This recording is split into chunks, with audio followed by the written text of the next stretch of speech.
அஜித் குமார் என்கின்ற ஜென்டில்மேன் அந்த இதுதான் நம்ம இன்னைக்கு பார்க்க போறோம். ஸோ அஜித் அவர்களை பத்தி தமிழ் சினிமா மட்டும் இல்லாமல் இந்தியன் சினிமாவில் எந்த இண்டஸ்ட்ரியில் போய் கேட்டாலும் சொல்ற ஒரு வார்த்தை என்ன அப்படின்னா, ஹி சச் எ ஜென்டில்மேன். கூட ஒர்க் பண்ணாங்க ஒர்க் பண்ணாதவங்க அப்படின்னு சொல்லிட்டு யாரா இருந்தாலும் சொல்ற ஒரு வார்த்தை வந்து ஹி சச் எ ஜென்டில்மேன் அப்படின்ற மாதிரி. So what makes him a gentleman?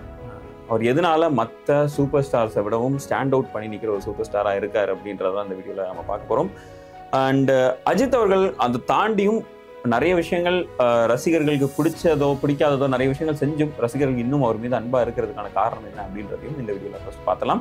So அந்த வகையில அஜித் அவர்கள் பண்ண சில தரமான சம்பவங்கள், அவர் டிஃபைன் பண்ற சில சம்பவங்களை தான் இந்த வீடியோல நம்ம பார்க்க போறோம். அந்த வகையில ரொம்ப ரீசெண்டா நடந்த ஒரு விஷயம், ரீசெண்டா ஒரு இன்டர்வியூல வந்து பேசியிருந்தார். என்ன அப்படின்னா, 2021 எலெக்ஷன்ஸ் அப்போ வந்து ஒரு பயங்கர சம்பவம் நடக்குது. அது பயங்கர கான்ட்ரவர்சியாக இருந்துச்சு. என்ன அப்படின்னா, ஒரு ஃபேன் ஒருத்தர் வந்து அஜித் அவர்களோட பக்கத்துல வந்து போட்டோ எடுக்கணுன்ற மாதிரி வராரு. அப்படி வர்ற அந்த ஃபேன் கிட்ட என்ன பண்றாரு அப்படின்னா, அந்த போனை பிடுங்கிடுறாரு. பிடுங்குற அந்த ஒரு சம்பவம் வந்து ஒரு பயங்கரமான கான்ட்ரவர்சியாக பெரிய லெவல்ல பேசப்படுது. அஜித் அவர்களுடைய அரகன்ஸ் அப்படின்ற மாதிரியான ஒரு ஹெட்லைன்ஸ்லாம் அடுத்து ஒரு நெக்ஸ்ட் ஒரு 1 வீக் ஃபுல்லா அதுதான் கண்டென்ட்டாகவே இருந்து வருது. இப்படி இருக்கும்போது இதுக்கான விளக்கத்தை இப்போ அஜித் அவர்கள் வந்து கொடுத்துருக்கிறாரு. என்ன அப்படின்னா, அது வந்து ஒரு எலெக்ஷன் பூத். அந்த பூத்ல வந்து ஃபோன்ஸ் யூஸ் பண்ணாங்க அப்படின்னா அவங்களுக்கு வந்து ஃபைன் கொடுப்பாங்க. அந்த ஒரு ஒழுக்கத்தை வந்து நான் எல்லாத்தையும் சொல்லணும் அப்படின்ற ஒரு காரணத்துக்காக தான் அந்த மாதிரியான ஒரு விஷயத்த பண்ணேன். ஆனால் மீடியா வந்து அது ரொம்ப ஒரு தவறான ஒரு வியலை போர்ட்ரே பண்ணிட்டாங்க. அவங்க போர்ட்ரே பண்ணதை வச்சு பார்க்கும்போது அதில் நான் வில்லன் ஆகிட்டேன் அப்படின்ற மாதிரியான ஒரு விஷயத்த அவர் அதில் பகிர்ந்தாரு. இது மாதிரி தொடர்ந்து பல இன்ஸ்டன்ஸில் வந்து தன்னோட ஃபேன்ஸ் வந்து அவர் கரெக்ட் பண்ணியிருக்காரு. இல்லை நீங்கள் பண்ணுறது தப்பாக இருக்குது அப்படின்ற ஒரு விஷயத்த இமீடியட்டாக சுட்டி காட்டியிருக்காரு. இப்போ ரீசெண்டாக இதே மாதிரியாக ஒரு ரேசிங் சர்க்கியூட்ல வந்து இன்ஸ்டன்ஸ் நடக்குது. என்ன அப்படின்னா, அஜித் அவர்கள் வராரு. அவர் பார்க்கும்போது அங்கே கூடி இருக்கிற ரசிகர்கள் வந்து அவரை பார்த்து ஹாய் காட்டுறாங்க. இவருமே நல்ல ஒரு புன்னகையோட ஹாய் காட்டுறாரு. அப்போ வந்து அங்கேருந்து 2 பேர் வந்து விசில் அடிக்கிறாங்க. உடனே இம்மீடியட்டாக ஒரு வெரி நெக்ஸ்ட் செகண்ட் அந்த வேதாளத்தில் வர்ற ஒரு டிரான்ஸ்லேஷன் மாதிரி ஒரு டக்குன்னு மாதிரி இல்லைல்ல, இது சரி கிடையாது, கொஞ்சம் அமைதியாக இருங்க எல்லாம், இந்த இடத்துல பப்ளிக்கான இடம், இந்த இடத்துல இந்த மாதிரியான கலாட்டா பண்ணாதீங்க அப்படின்னு சொல்லிட்டு இமீடியட்டா அந்த இடத்துல கண்டிச்சு அதை அப்படியே ஸ்டாப் பண்றாரு. இந்த மாதிரி தன்னோட ரசிகர்களை கண்டிச்சேன்னா ஒருவேளை அந்த ரசிகர்களுக்கு தன் மீது உள்ள அன்பு குறைஞ்சிருமோ அப்படின்றத பத்தி நினைக்காம, அங்க என்னோட ரசிகர்களுக்கு என் மீது அன்பு செலுத்துறவங்க நீங்க ஒரு சிவிக் சென்ஸோட நடந்துக்கங்க, அங்க இருக்கிற பப்ளிக் நியூசன்ஸை ஏற்படுத்தாதீங்க அப்படின்ற மாதிரியா அவர் அந்த இடத்துல கண்டிக்கிறாரு. அதே மாதிரியான ஒரு சம்பவம் இப்போ ரீசெண்டா இருந்தது. என்னன்னா, ஒரு கோயிலுக்கு போறாரு. கோயிலுக்கு போகும்போது அங்க உள்ள சில ரசிகர்கள் வந்து கத்துறாங்க. அப்போ அவர் என்ன பண்றாரு, இல்ல கத்தாதீங்க, அமைதியா இருங்க அப்படின்னு சொல்லிட்டு இமீடியட்டா அங்கேயும் ரசிகர்களை வந்து ஒரு கண்டிக்கிறாரு. இது மாதிரி பல இன்ஸ்டன்சஸ்ல தன்னோட ரசிகர்களை வந்து முறைப்படுத்துறதுல ரொம்ப ஒரு ஆர்வம் காட்டுகிறாருன்றதோட அந்த இடத்துல அதுக்கு வந்து அவர் ஒரு பொறுப்பா ஒரு ரெஸ்பான்சிபிலிட்டி அவர் அந்த இடத்துல எடுத்திருக்காரு அப்படின்ற மாதிரி நம்ம சொல்லிடலாம். என்னோட ரசிகர்கள் வந்து இதுக்கு முன்னதையா சில இன்ஸ்டன்சஸ் எல்லாத்தையும் ஞாபகம் வச்சுட்டு, இல்ல இது என்னோட ரசிகர்கள் இது இப்படி இருக்கக்கூடாது அப்படின்றத அவங்களை திருத்துறதுல இவர் வந்து ஒரு பொறுப்பு எடுத்திருக்காரு அப்படின்ற மாதிரி கூட நம்ம சொல்லிடலாம். ரீசெண்டா வந்து இந்த இன்டர்வியூலையுமே அவர் மென்ஷன் பண்ணியிருந்தாரு. என்னன்னா, gathering the crowd to show your clout அப்படின்னு. அதாவது என்னோட புகழை என்னோட பவரை காட்டுறதுக்காக நான் கூட்டத்தை சேர்க்கிற ஆள் கிடையாது அப்படின்ற மாதிரியான ஒரு இடத்துல அவர் சொல்லியிருக்கிறது அப்படின்றது நிறைய இடத்துல நம்ம பார்க்கவும் செஞ்சிருக்கோம். இதுக்கு முன்னாடி ரீசெண்டா திருச்சியில வந்து இது மாதிரியான ஒரு சம்பவம் நடக்குது. அவர் வந்து ஒரு ஃபயரிங் ரேஞ்சுக்கு போறாரு. அங்க யாருக்கும் சொல்லாம போனாலும் அங்க அவர் வந்திருக்கிறாரு அப்படின்ற நியூஸ் வந்து டக்கு டக்குன்னு ஸ்ப்ரெட் ஆகுது. அதை அவரை பார்க்கணும் அப்படின்ற ஒரு ஆர்வத்துல ரசிகர்கள் மொத்தமா கூடிடுறாங்க. அங்க வந்த ஒவ்வொருத்தையும் வந்து இல்ல தேங்க்யூ ஸோ மச், இப்போ நீங்க கலைஞ்சு போங்க அப்படின்னு சொன்னதுக்கு அப்புறம் அவர் அங்கிருந்து கலைஞ்சு போறாங்க.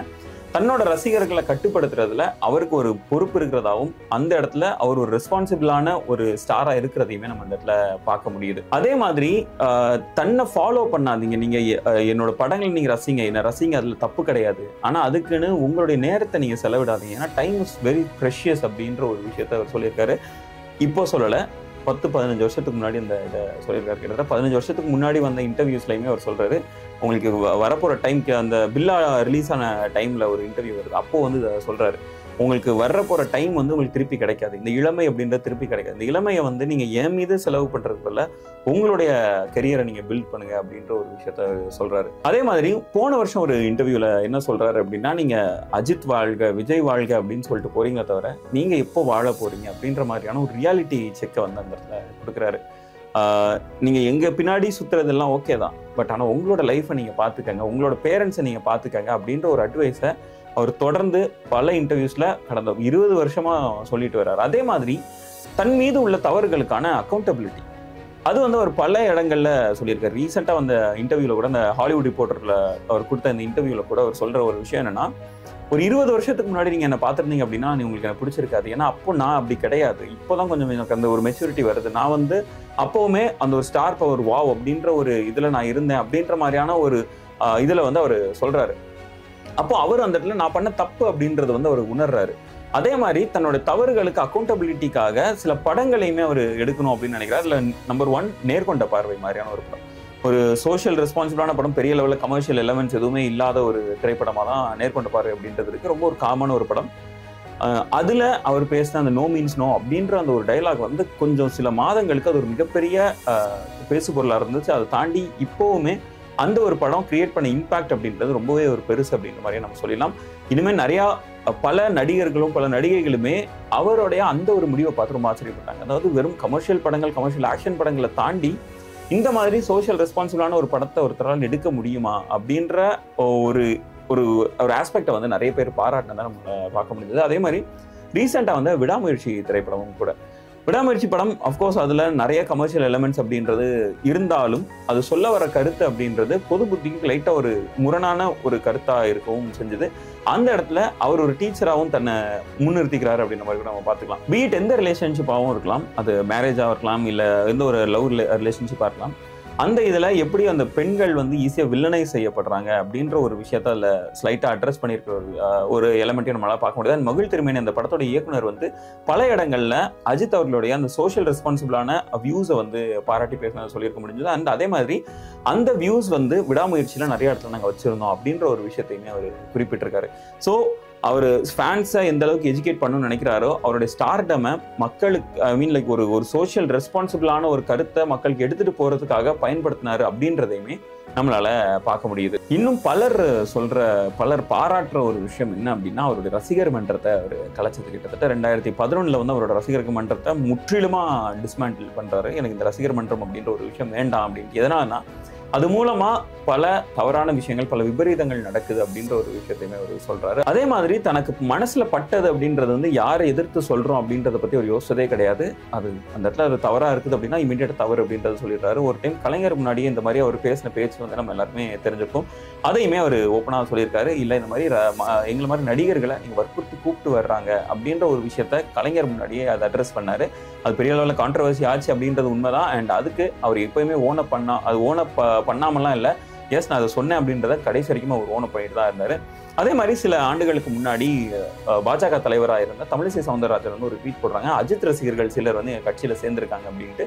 இமீடியட்டா அஜித் அவர்கள்ட்ட இருந்து ஒரு அறிக்கை வருது. இது மாதிரி என்னுடைய பெயர் வச்சுக்கிட்டு நான் எந்த ஒரு எந்த ஒரு அரசியல் கட்சிக்கும் நான் என்னோட ஆதரவை நான் கொடுக்க போறதில்லை. என்னுடைய அதிகபட்ச அரசியல் இன்வால்மெண்ட் அப்படின்றது வந்து வரிசையில் நின்று வாக்கு செலுத்துறது தான் அப்படின்ற ஒரு விஷயத்த அவர் சொல்லியிருந்தாரு. என்னுடைய பெயரை வச்சு யாரும் அரசியல் ஆதாயத்தை நீங்க எடுக்க முடியாது அப்படின்றத இமீடியட்டா அந்த ஒரு கான்ட்ரவர்சி வந்தோடனே அந்த இடத்துல அவர் ஸ்டாப் பண்றதையும் நம்மளால பார்க்க முடியுது. அதே மாதிரி அவரோட அறிக்கைகளை பார்த்தாலே நமக்கு வந்து ஒரு பொறுப்புணர்வு உள்ள ஒரு நடிகர் அப்படின்றத, ஒரு பொறுப்புணர்வு உள்ள ஒரு ஸ்டார் அப்படின்றதையும் நம்மளால பார்க்க முடியுது. குறிப்பா தல அல்டிமேட் ஸ்டார் அப்படின்னு சொல்லிட்டு பல பட்டங்கள் இருக்கும்போது இல்லை அந்த மாதிரி நீங்க எதுவும் கூப்பிடாதீங்க. எதனாலனா அது வந்து கொஞ்சம் கொஞ்சமா பப்ளிக் நியூசன்ஸா மாற ஆரம்பிக்குது. ரசிகர்கள் வந்து சிலர் வந்து பப்ளிக்கா சில கத்துறதா இருக்கட்டும், இந்த மாதிரி கோஷம் போடுறதா இருக்கட்டும், இதெல்லாம் சில டைம் நியூசன்ஸா பார்க்கப்படும் போது இந்த மாதிரியான உங்களோட அன்பை வந்து என்ன ஏகேன்னு கூப்பிடுங்க, இல்லை அஜித்னு கூப்பிடுங்க. உங்களுக்கு அந்த தல அல்டிமேட் ஸ்டார் இந்த மாதிரியான பட்டங்கள் எனக்கு எதுவும் வேண்டாம், என்னோட பேரை வச்சு நீங்க கூப்பிடுங்க அப்படின்றத அவர் சொல்றாரு. அதே மாதிரி கடவுளே அஜித்தே அப்படின்னு சொல்லிட்டு ஒரு ட்ரெண்டு வர ஆரம்பிக்கும். எங்க போனாலும் கடவுளே அஜித்தே அப்படின்னு சொல்லிட்டு எல்லாரும் கத்த ஆரம்பிக்கிறாங்க. அப்போ அவர் சொல்றாரு, இது மாதிரியா நீங்க என்ன கத்துறது அப்படின்றது எனக்கு வலியை ஏற்படுத்துது அப்படின்னு. யூஸ்வலாவே பல நடிகர்களோ பல ஸ்டார்ஸோ இதை விரும்புவாங்க அப்படின்றத சினிமா இண்டஸ்ட்ரியோட நிறைய பேரை சொல்லி நம்ம கேட்டிருக்கோம். அந்த வகையில தன்னோட பெயரை வச்சு நீங்க கோஷம் போடாதீங்க, இது வந்து பப்ளிக் நியூசன்ஸ் ஆகுது அப்படின்னு நீங்க புரிஞ்சுக்கங்க. என்னுடைய ரசிகர்கள் பொறுப்புணர்வுள்ள ஒரு ரசிகர்களா இருங்க அப்படின்ற ஒரு விஷயத்த கான்ஸ்டன்டா சொல்லிட்டு இருக்காரு. அதுக்கான ஒரு உதாரணமும் இந்த கடவுளே அஜித் அப்படின்ற ஒரு விஷயம். வலிமை அப்டேட் ட்ரெண்ட் இதே மாதிரி தான் போயிட்டு இருந்தது.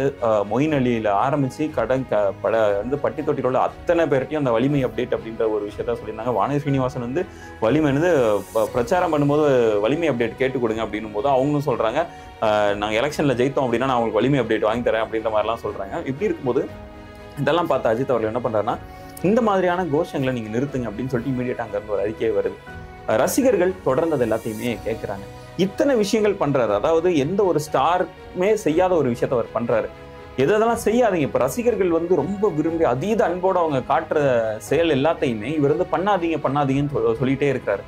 அப்படி இருந்தும் ரசிகர்களை தொடர்ந்து கண்டிச்சுக்கிட்டு இருக்கிற இவர் மீது ரசிகர்கள் எப்படி இவ்வளவு அன்பா இருக்காங்க அப்படின்ற ஒரு கேள்விதான் இங்க எழுது. இன்னும் சொல்ல போனோம் அப்படின்னா, இதுதான் அவர் ரசிகர்கள் வந்து அன்பு அதிகப்படுத்துதோ அப்படின்ற மாதிரி நமக்கு தோணுது. எந்த ஒரு நிறைய குறிப்பா நிறைய பெரிய பெரிய ஸ்டார்ஸ் வந்து தங்களுடைய புகழுக்காக சிலது செய்யும் பொழுது இவர் வந்து அதுக்கு தனித்து நிற்கிறார். தன்னுடைய புகழ் எல்லாமே இருக்கட்டும், ஆனா நீங்க உங்களுடைய லைஃப் நீங்க பாருங்க அப்படின்றது இப்போ இல்ல, கடைசி 15 வருஷத்துக்கு மேல அவர் தொடர்ந்து அதை சொல்லிட்டு இருக்காரு. உங்களோட குடும்பங்களை பாருங்க, உங்களோட அப்பா அம்மாவை பார்த்துட்டோன்னா கடவுள் உங்களை நல்லா பார்த்துப்பாரு அப்படின்னு சொல்லிட்டு நீங்க எல்லாத்தையும் பொறுப்புணர்வோட இருங்க, ஒழுக்கமா இருங்க, சிவிக் சென்ஸோட இருங்க, சோஷியலி ரெஸ்பான்சிபிளா இருங்க. நம்ம எல்லாத்துமே ரைட்ஸ் அப்படின்ற ஒரு விஷயத்தை பத்தி பேசியிருக்கோம். உரிமை மீட்புன்னு சொல்லிட்டு இருக்கோம். உங்களுடைய டியூட்டி என்ன? நீங்க உங்களுக்கு ரைட்ஸ் அண்ட் டியூட்டிஸ் அப்படின்ற மாதிரி இருக்கு. உரிமை அண்ட் கடமை இருக்கு. நீங்க உரிமையை கேட்கறது தப்புன்னு நான் சொல்ல வரல, ஆனா உங்களுடைய கடமைகளை நீங்க கரெக்டா பண்ணுங்க அப்படின்ற ஒரு விஷயத்த சொல்றாரு. இது மாதிரியான பல விஷயங்களை பிரேக் பண்ணிட்டு பல ஸ்டீரியோ டைப்ஸ் அவர் பிரேக் பண்றாரு. பல சூப்பர் ஸ்டார்ஸ்னா இப்படிதான் இருக்கணும் அப்படின்றது அதெல்லாம் கிடையாது. நீங்க என்ன ரசிக்கிறீங்களா, என்ன ரசிச்சுட்டு போயிட்டே இருங்க, யாரையும் டிஸ்டர்ப் பண்ணாதீங்க அப்படின்ற ஒரு இடத்துக்கு அவர் உயரும் பொழுதுதான் அவர் அந்த இடத்துல ஒரு ஜென்டில்மேனா மாறுறாரு. இது எல்லாம் தான் அஜித் அவர்களை டிஃபைன் பண்ணுதுன்னு நினைக்கிறேன். அண்ட் இந்த மொமெண்ட்ஸ் தான் அஜித் அவர்களுடைய தக் லைஃப் மொமெண்ட்ஸ் அப்படின்னு நம்ம சொல்றோம்ல, அந்த மொமெண்ட்ஸ் அப்படின்றது இதுதான். தக் லைஃப் மொமெண்ட்ஸ்னா நம்ம அந்த மாதிரி வர்ற பதில திருப்பி அடிக்கிறது அந்த இதெல்லாம் கிடையாது. இந்த மாதிரியா சோஷியல் ரெஸ்பான்சிபிளா ஒரு ஸ்டார் இருக்கிறார் அப்படின்னா அதுவும் தக் லைஃப் தான். இந்த மாதிரி தன்னோட பின்னாடி வர கூட்டத்தை ஒழுங்குபடுத்தணும்னு நினைக்கிறாருன்னா அதுவும் தக் லைஃப் தான். அண்ட் இதுதான் நடிகர் அஜித் அவர்களுடைய டாப் 10 தக் லைஃப் மொமெண்ட்ஸ் அப்படின்ற மாதிரி நம்ம எடுத்துக்கலாம். அண்ட் இதுல வேற ஏதாச்சும் ஒரு மொமெண்ட்ஸ் நான் மிஸ் பண்ணிட்டேன் அப்படின்னு நீங்க நினைச்சீங்க அப்படின்னா அதை கீழே கமெண்ட் பண்ணுங்க. நெக்ஸ்ட் வீடியோல மீட் பண்ணுவோம்.